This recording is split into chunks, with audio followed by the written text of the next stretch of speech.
فاذكروني أذكركم واشكروا لي ولا تكفرون يا أيها الذين آمنوا استعينوا بالصبر والصلاة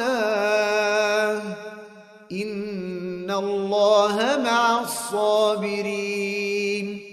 Wanita sholat tarawih lebih baik setelah isya atau di tengah malam seperti sholat tahajud dikerjakannya. Maka jawabannya, sholat tarawih itu dikerjakan setelah sholat isya, beda dengan tahajud.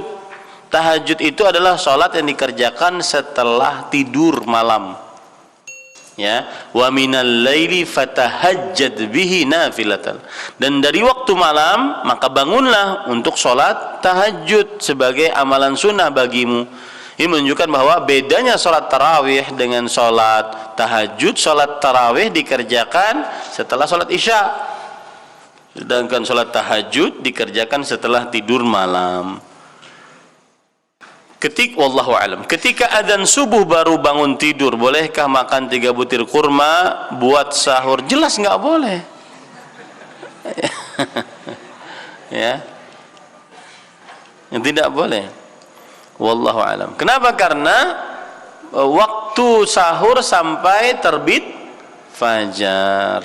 Ya, ada Rasulullah SAW bersabda, al-fajru fajran, fajrun yahrumu fihi at-ta'am wa tahillu fihi as-salah. Fajar itu ada 2, fajar yang dihalalkan sholat dan diharamkan makan sahur.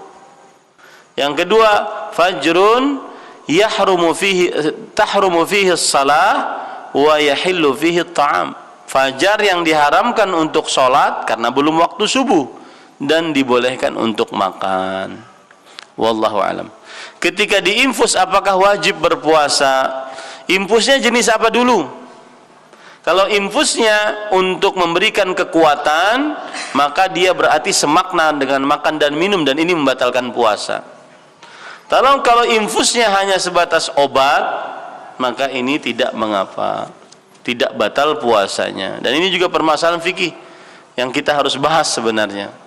Jadi kalau kami di Banjarmasin, terutama di pesantren, biasanya sebulan sebelum Ramadan sudah ada kajian pra-Ramadan. Permasalahan banyak yang kita bahas.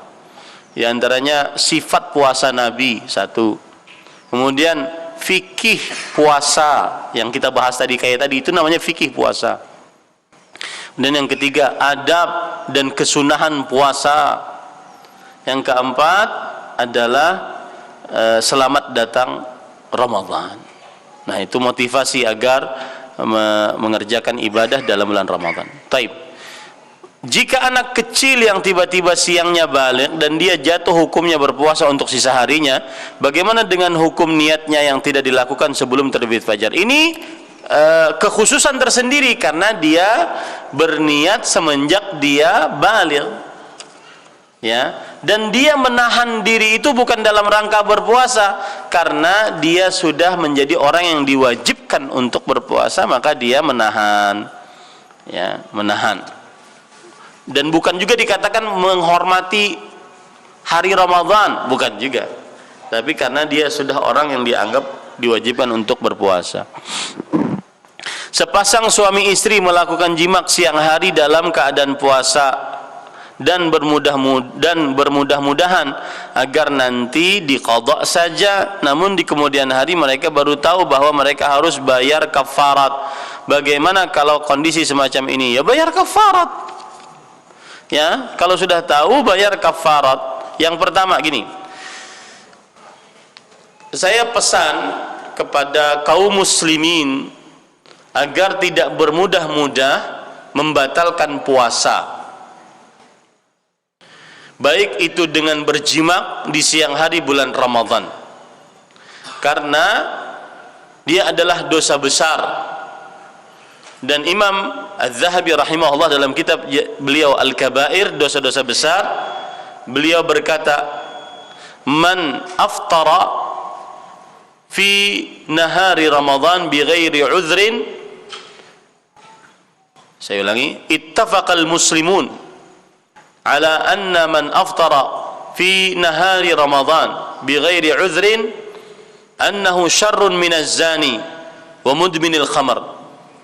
Kaum muslimin bersepakat bahwa siapa yang berbuka puasa di siang hari Ramadan tanpa ada alasan yang dibenarkan oleh syariat, ia adalah lebih buruk dari seorang pezina dan lebih buruk dari seorang kecanduan minuman yang memabukkan, dan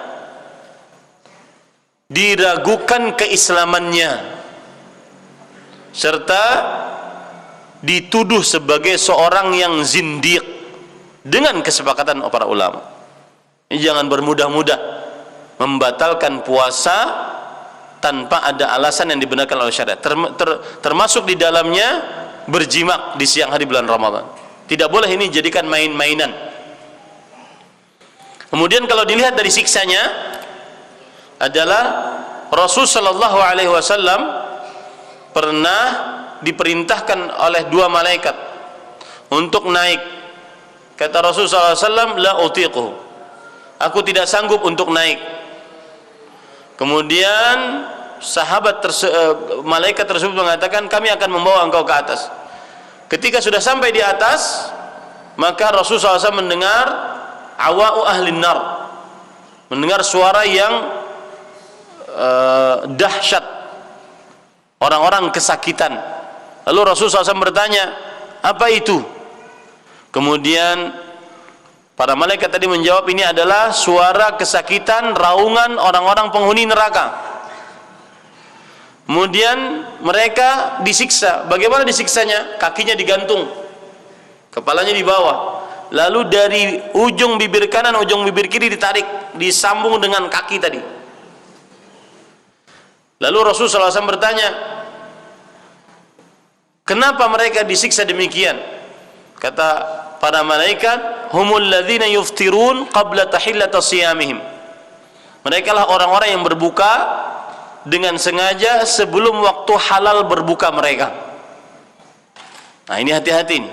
Jangan sampai bermudah-mudah untuk berbuka puasa, membatalkan puasa di siang hari bulan Ramadan sebelum waktu berbuka.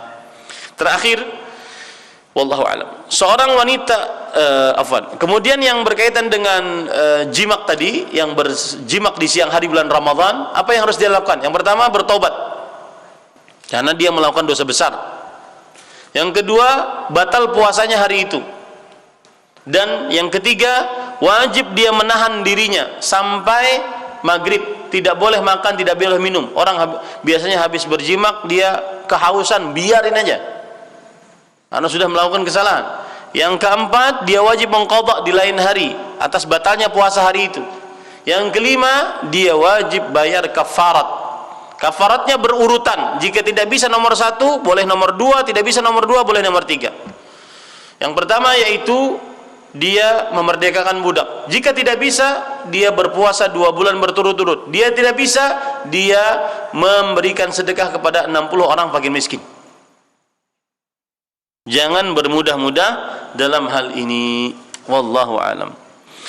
Taib. Seorang wanita selama 2 tahun tidak berpuasa Ramadan karena menyusui atau hamil dan sudah membayar fidyah. Pertanyaannya, apakah di sisa usianya yang dalam kondisi sehat ada kewajiban mengqadha puasa Ramadan yang telah ditinggalkannya dulu? Jawabannya, wanita hamil atau menyusui boleh tidak berpuasa kalau dia khawatir terhadap dirinya atau khawatir terhadap janin atau bayinya. Boleh tidak berpuasa. Ya, Rasul sallallahu alaihi wasallam bersabda, Allah membebaskan atas seorang yang musafir dan wanita hamil dan menyusui puasa. Membebaskan. Jadi sama hukumnya antara musafir dan wanita yang hamil dan menyusui untuk tidak berpuasa boleh. Lalu apakah mereka ini mengqadha atau membayar fidyah? Pendapat ulama yang saya kuatkan yaitu mengqadha.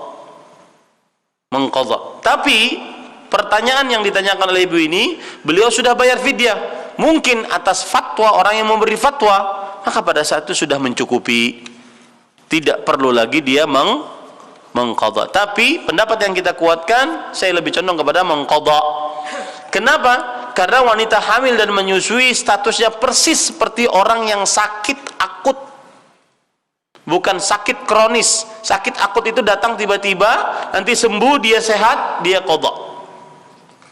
Ya, begitu juga wanita haid, hamil dan menyusui.